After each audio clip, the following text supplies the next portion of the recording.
A very warm welcome to all of you. I'm Neeru और आज हम फिर से उसी को कंटिन्यू करेंगे। लास्ट अपने वीडियो को हम बात कर रहे थे एंसेस्टर्स हीलिंग की, और हमारे एंसेस्टर्स क्या होते हैं और हम किस तरह से उनके साथ कनेक्टेड होते हैं। तो जिन्होंने वो लास्ट वीडियो नहीं देखा वो प्लीज़ आप देखें, इससे पहला ही वीडियो है।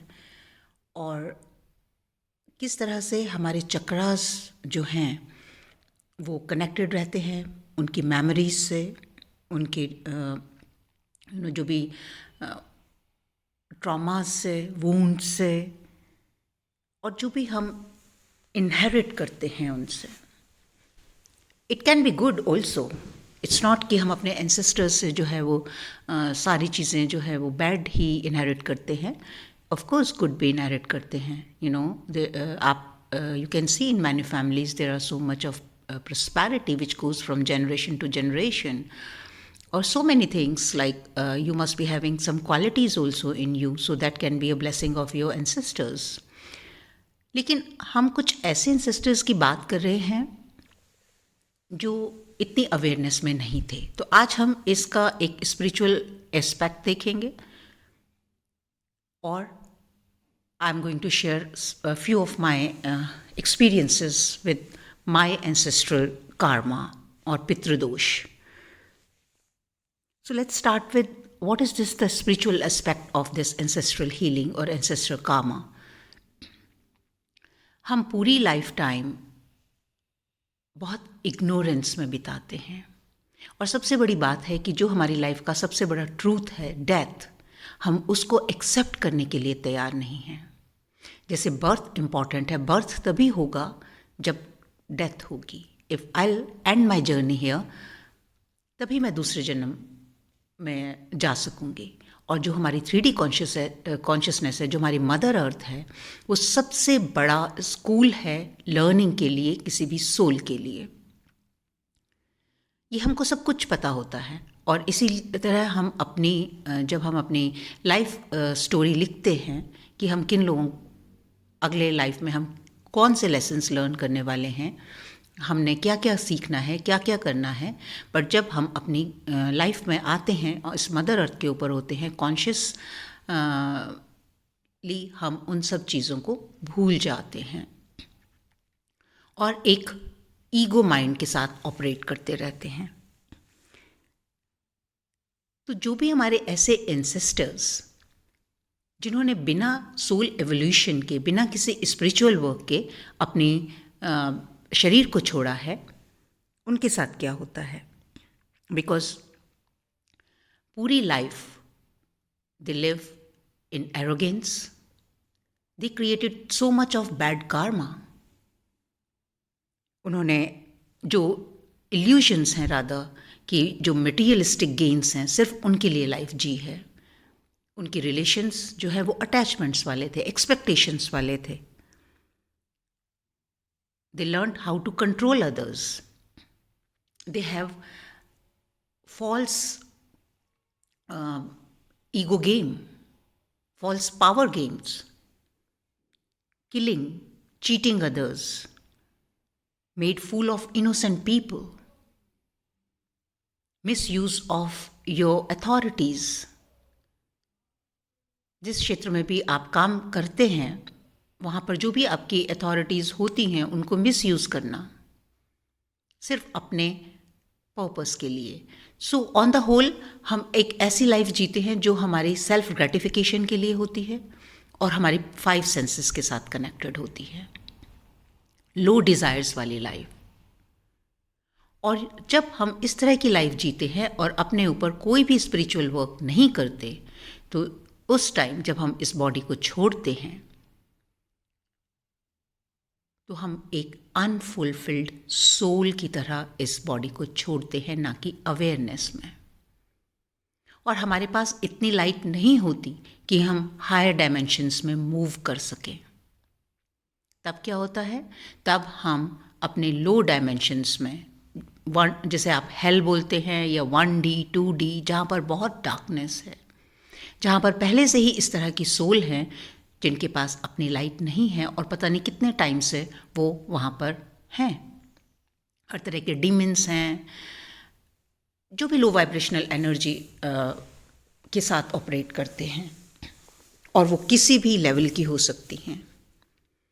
तो ऐसी सोल्स जिनके पास ये लाइट नहीं है, स्पिरिचुअल वर्क की स्पिरिचुअलिटी नहीं है, जिन्होंने अपनी सोल को एवोल्यूशन के मार्ग पर नहीं डाला, जिन्होंने अवेयरनेस नहीं इकट्ठी करी, वो इन डायमेंशंस में they have to go there, क्योंकि यूनिवर्सल लॉज जो हैं वो सबके लिए एक जैसे हैं। And when they go there they feel more frustrated, they feel more anxious. उनको नहीं मालूम कि अब क्या करना है, और उनकी ये नेगेटिव एनर्जी और ज़्यादा इंक्रीज होती रहती है, क्योंकि वहाँ पर ऑलरेडी ऐसा माहौल है जो वहाँ पर और उनसे ज़्यादा पावरफुल नेगेटिव एनर्जीज़ हैं, वो उनके ऊपर अटैक करती हैं। And now what they do, they start attacking their own family people, their own lineage, क्योंकि अब उनके पास इतनी अवेयरनेस नहीं है कि क्या सही है और क्या गलत है। And energy always flows from high to low. तो इसलिए जब आप कई बार अपनी लाइफ में ये देखते हैं कि आप बहुत सारा काम कर रहे हैं, बहुत मेहनत कर रहे हैं, लेकिन वहाँ पर कुछ भी आपको फल नहीं प्राप्त होता, आपका हर काम, हर बिजनेस फ्लॉप होता है, आपको हर एरिया में, एरिया ऑफ योर लाइफ, चाहे वो लव लाइफ है, चाहे वो आपके रिलेशनशिप्स हैं, चाहे वो आपकी पीस है, चाहे वो आपके अबंडेंस है, वो सब एनर्जी आप लूज़ करने लगते हैं। और क्यों लूज़ करने लगते हैं? क्योंकि यही जो सोल्स हैं ये आपको एक पैरासाइट की तरह सक करने लगती हैं, और इसीलिए बहुत बार आप अपने सपनों में इस तरह के डिमंस अटैक फील करते हैं। Because what is dream? Dream is also your reality, it's not a evolution. सिर्फ इतना फ़र्क है कि आपका कॉन्शियस माइंड जो है उस टाइम स्लीप, रेस्ट पे होता है। अदरवाइज आपके अवेकिंग स्टेट में और आपके ड्रीम स्टेट में कोई फ़र्क नहीं है। ड्रीम स्टेट में more likely you don't have control over on you. और अब क्योंकि उनके पास अपनी इतनी एनर्जी नहीं है टू मूव फॉरवर्ड, तो वो आपके साथ कनेक्टेड रहते हैं एनर्जेटिकली, क्योंकि एक बॉडी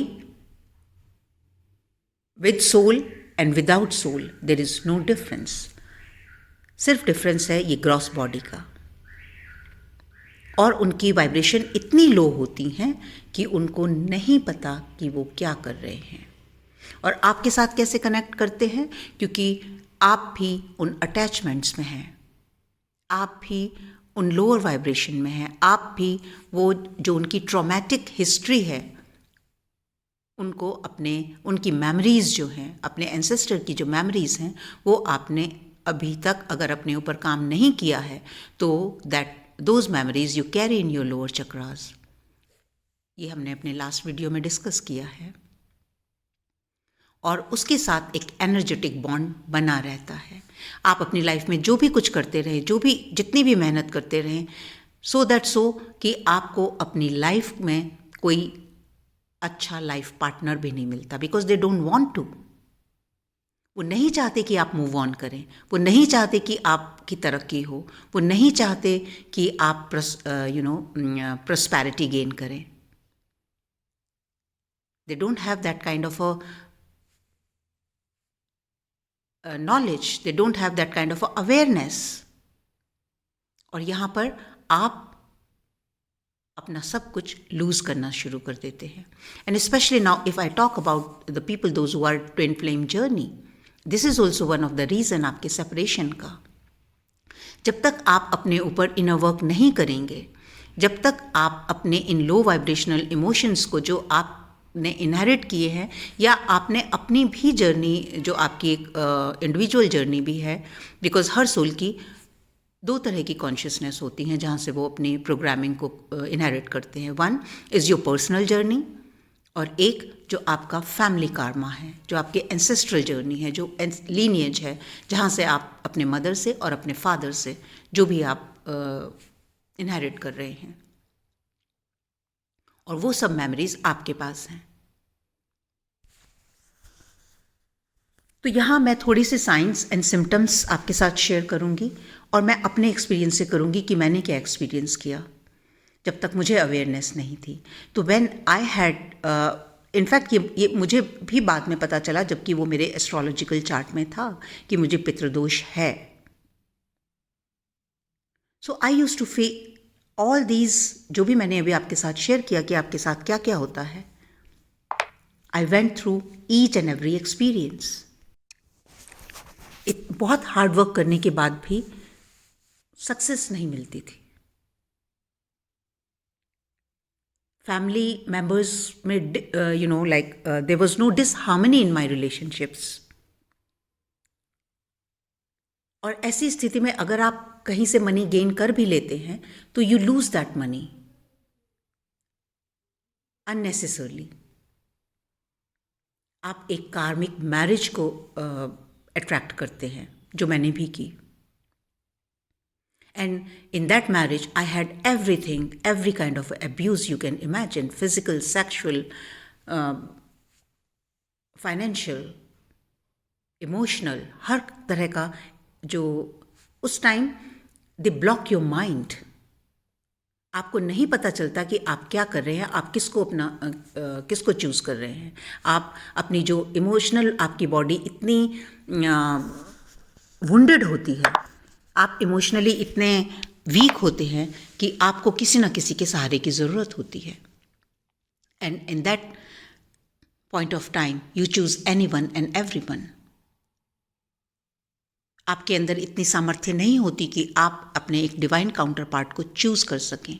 और अब जब आपकी लाइफ में एक डिवाइन काउंटर पार्ट ने एंट्री ली है and you are in separation still, क्योंकि आपके जो लो वाइब्रेशनल लीनिएज है, सोल जो एंसेस्टर्स हैं, वो ये नहीं होने दे रहे हैं।